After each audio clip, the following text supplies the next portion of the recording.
ऐसे ऐसे श्रद्धालु, किसी के बाप का बेटा चला गया है,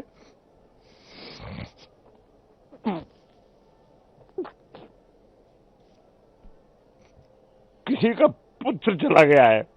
बहुत दुखद समाचार है, बहुत व्यथित हैं। प्रशासन पूरी तरह फेल हो गया है, निकम्मा प्रशासन। सिर्फ तुष्टीकरण की नीति में ये प्रशासन लगा रहा कि कोई भी वीआईपी आए सिर्फ उसकी सेवा में लगा रहा। 25 बार हम सारे अखाड़े मिलकर कह रहे थे कि सेना के हवाले इस कुंभ को कर दीजिए। हमारे देश में सेवाभावी लोगों की कमी नहीं है। अगर ये सेना के हवाले कुंभ हो जाता तो मुझे नहीं लगता कि इतना बड़ा हादसा होता। बहुत दुख है, बहुत दुख है, बहुत दुख है।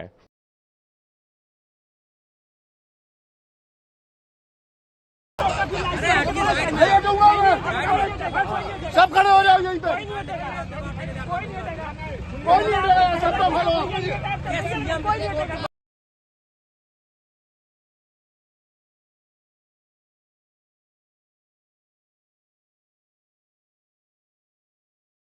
ऐसे महान नागरिकों की रक्षा और समर्थन में रहने का पूर्ण अधिकार हर भारतवासी का होना चाहिए और रहना चाहिए और इसका पालन करना चाहिए।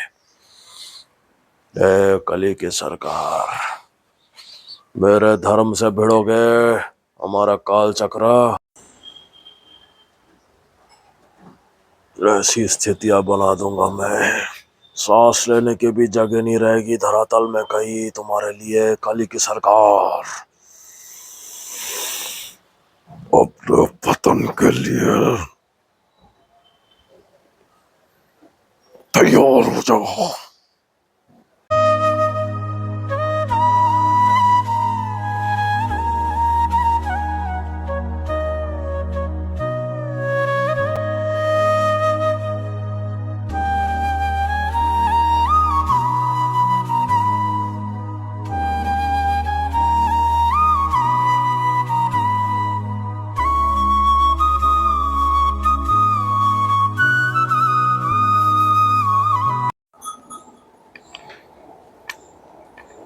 जिस प्रकार हमारा काल चक्र इनको फंसाकर नरक की ओर ले जा रहा है, हमें तो लगता है ये स्पष्ट दिख रहा है। जिन्होंने महाकुंभ को एक कमर्शियल रूप देकर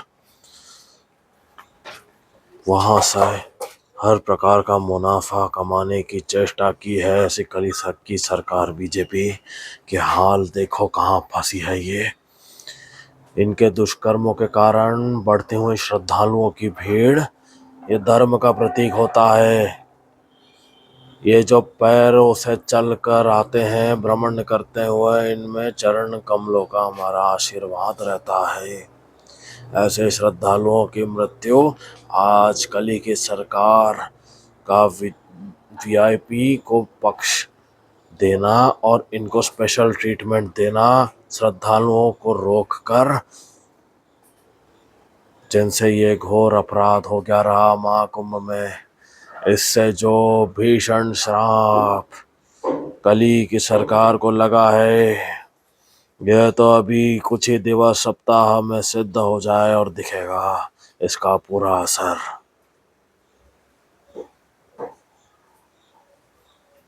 कली की सरकार बीजेपी, इनके लिए कोई भी पंडित काम कर रहा हो यदि, और कोई भी देव मंत्र भोलेनाथ का मंत्र यदि उपयोग करते हैं, ये इनके विरुद्ध कार्य करेगा। हर मंत्र के हर एक अक्षर का अगर उच्चारण होता है ऐसे कली के सामने, कली की सरकार के सामने, दिवस दिवस से इनकी आयु घटेगी, पंडित की और यजमान की जो कली की सरकार से जुड़ी है। अब समझ आता है 2027 को घोर कली का नाश और पूर्ण विनाश, धरातल में पूर्ण प्रलय, जलमग्न होना, मात्र धर्मस्थलियों का बचना क्यों साधुओं ने सिद्ध बताया है। और कली की सरकार 2025 में पूर्ण गिरती हुई नजर आ रही है। हरिओम। तैनात रहिए, घर में सर्व उन कवच अस्त्रों को रखिए जिनसे अपने गृहवासियों की रक्षा कर सको। मलेच्छों से और बांग्लादेशी मुसलमानों से यह कली की सरकार प्रयोग कर रही है धर्म को गिराने के लिए। नहीं जाने दूंगा मैं नहीं जाने दूंगा। जनता चुनती तुम लोगों को, तुम्हें विशेषाधिकार किसने दिया? ट्रेन निकल जाएगी। नहीं हटूंगा मैं। किसी के ऊपर गाड़ी चलाने का आदेश देंगे? आपने कैसे गाड़ी चला दो? अरे ट्रेन है वो, हमारा कुछ भी है। हम लोग क्या करें? तुम ज्यादा बड़े नहीं हो। जनता चुनती तुम लोगों को, जनता चुनती तुम लोगों को। और फिर तुम्हें विशेषाधिकार किसने दिया है? किसने दिया विशेषाधिकार? नहीं जाने दूंगा मैं नहीं जाने दूंगा। मेरी ट्रेन है, मेरी ट्रेन निकल जाएगी। मेरी ट्रेन निकल जाएगी। मैं कैसे जाने दूंगा? कहाँ जाऊंगा मैं घर? मैं आधा घंटा हो गया रिक्वेस्ट करे जा रहा हूँ उनसे। अरे सामान लेके कैसे पैदल जाएंगे भाई साहब? टैक्सी लेंगे?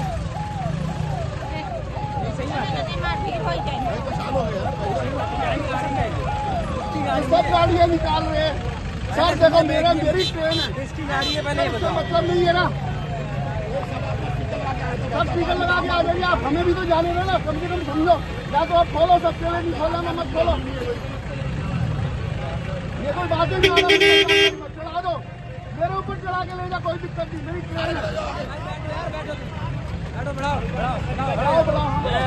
बढ़ाओ वीडियो बढ़ाओ। मेरी ट्रेन निकल जाएगी। क्या कर रहे हैं? ट्रेन निकल जाएगी। नहीं हटूंगा मैं। सब खड़े हो जाओ यहीं पे। कोई नहीं हटेगा, सब तो खड़े हो। पहले आपने तो भैया क्यों नहीं पास किया? अब लाइसेंस देखकर आप कानून का पालन कर रहे हैं। किसी के ऊपर गाड़ी चलाने का आदेश देंगे? चला दो। आपने कैसे गाड़ी चला दो? आप चलाओगे गाड़ी लोगों के ऊपर? भैया क्यों नहीं जाने दिया? आपको पहले तो भैया नहीं जाने तो पीछे भैया क्यों जाने दे रहे हैं? मेरी बात समझ। अरे तो इसका पास क्यों किसी के ऊपर चढ़ा के ले जाएगा? यहाँ चलेंगे नहीं है। ये ट्रेन देखो गाड़ी चला रहे, चला दो इसके ऊपर गाड़ी। नहीं हटेंगे हम। एक भी नहीं जाएगी। हमारी ट्रेन निकल जाएगी, उसका कोई नहीं। अगर गाड़ी जाएगी तो पहले तो भैया जाएगी, कोई नहीं जाएगी। नहीं तो फिर बोलने का कोई रूल नहीं होता है। आगे वाला भी किया, इसको भी किया, आगे भी किया, कहाँ जाएगा? हमारी ट्रेन है, हमको जाने नहीं दे रहे। कैसे करवाओगे? करवाएंगे आप? और अभी आप वहाँ से आगे मुझे ले जाएंगे बच्चों के साथ हमारा चल। तो आप क्या करोगे यार? बड़े भाई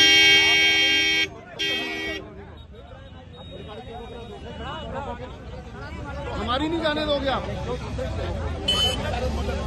चलो चलो चलो इसको बनाओ।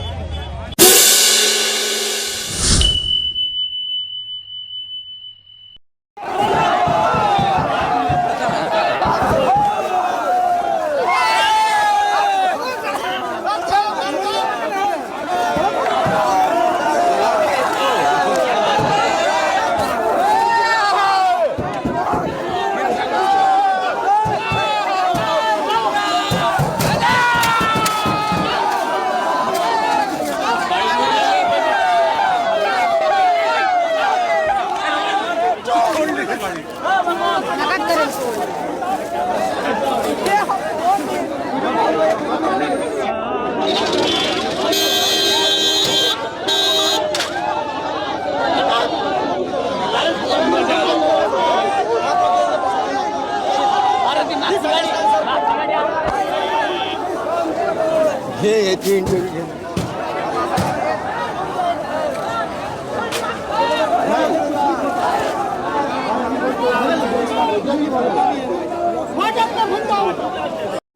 Bridges are close. ये मैसेज दे रहे हो, आम जनता ये करते हो? आप भी रिटायर हो गए। रहे हैं। 4 बजे से ये व्यवस्था है, बताइए। 4 बजे से कोई व्यवस्था नहीं। और इतने पुल बने, 30 पुल बने, 30 पुल की ये व्यवस्था है कि मैं 4 बजे से घूम रही हूँ, मेरी 15-20 किलोमीटर गाड़ी खड़ी हुई है। बोले आगे जाइए। भाई VIP क्यों जा रहा है? क्या वो इंसान है? हम इंसान नहीं है क्या? हम पब्लिक को आने थे 20 किलोमीटर हुए हैं, निकल नहीं पा रहे हैं कुंभ में से। क्या ऊपर नेता को दिखाना है कि इतनी भीड़ कुंभ में आई है?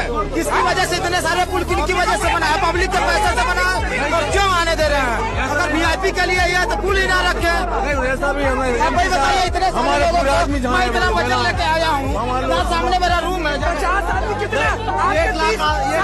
30वें नंबर पुल से। हरिओम। 29 जैन आज प्रातः काल जो महाकुंभ में अत्यंत दुखद दृश्य सबने देखा रहा और कई श्रद्धालु इसमें घायल हुए हैं। इसके लिए कली प्रशासन, बीजेपी, इनके भ्रष्ट अधिकारी जो बाईपास करके VIP एंट्री देने में लगे थे। श्रद्धालुओं की बढ़ती हुई भीड़ महाकुंभ में आस्था का प्रतीक है, धर्म का प्रतीक है। उसको रोक कर बाईपास करके अपने मलेच्छ वाहनों से एंट्री देकर धक्का धुक्की करना श्रद्धालुओं के साथ, जिनसे आज पीछे से भीड़ का प्रेशर बढ़ने के कारण धक्का मुक्की होकर स्टैम्पीड के शिकार हो गए कई श्रद्धालु। Adityanath, it is much better for you to resign. Every ground is visible why you should resign on ethical grounds. For being immoral and because of your stupid, corrupt ministers and officials, because of whom precious lives of devotees are lost in Mahakumbh. Mahakumbh में ऐसा होना ये घोर श्राप अपने आप लगना है गंगा देवी का, जिससे पूरी बीजेपी की सरकार इसी वर्ष 2025 में अवश्य गिरेगी। यह श्राप समझो, सारे भ्रष्ट मंत्री नर्क को प्राप्त होंगे।